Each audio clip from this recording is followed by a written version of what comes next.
Roger here from DisKingdom.com. It's Thursday, it's time for DisKingdom Daily News. So I'm going to jump into it. I'm going to be talking about some more cuts at Disney, Star Wars Battlefront, and finally going to be talking about a new meet and greet coming to Walt Disney World. So let's kick things off first off with some news from Disney World.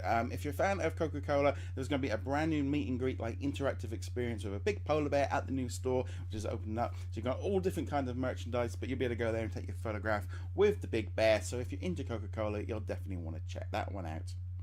Okay, there's also some news from Star Wars fans, and we're kind of finding out a little bit more information this week about the new upcoming Death Star Battle Pack. There was a whole host of different information came out about the two new heroes. We've got Chewbacca and Bossk, or Bossk, however which way you want to pronounce it.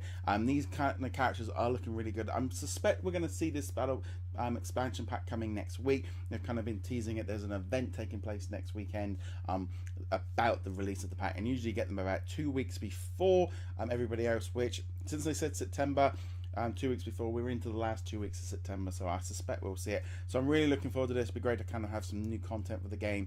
And as I said, there was a little bit of news, and you'll find all the information on there about just the nitty-gritty bits and pieces about these characters, how they've been tweaked a little bit to kind of make them. Chewbacca seems to be very, very strong and resilient, and also just kind of cool. I can't wait to play as Chewbacca.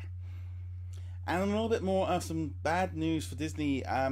It was announced this week that they are cutting another 250 jobs over at the the interactive section. This comes after they have merged consumer products and interactive together.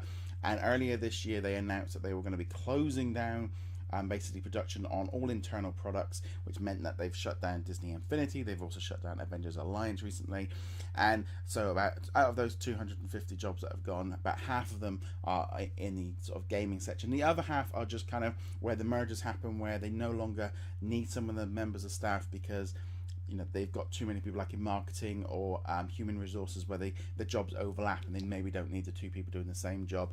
It is a sad news. This kind of seems to be stemming on from a number of different layoffs that they've had. They laid off 300 people when they cancelled Disney Infinity. Maker Studios have let off some people. Also the scientific section of the Imagination, they've got rid of it. It just feels like they're having a massive clear out. They're going back to the old model of licensing out their brands to like EA, who've been making Star Wars. You've got like Telltale making a new Marvel game, Insomniac are making a Spider-Man game, and like the mob games like Disney Magic Kingdoms have been outsourced. I think we're going to see a lot more of this. Unfortunately, this feels like the final bit of them just closing down a lot of their internal systems, and it is really sucks for the people that are at the job, but also for us gamers as well. We've kind of had quite a few bad news this year, and it's not been a great year for Disney video games. Well, anyway, guys, thank you very much for watching. Be sure to hit that subscribe button to keep up with the latest from DisKingdom.com. You can also hit that subscribe button on YouTube, and you can also hit that like button on Facebook. And as per usual, guys, I'll see you tomorrow. Laters.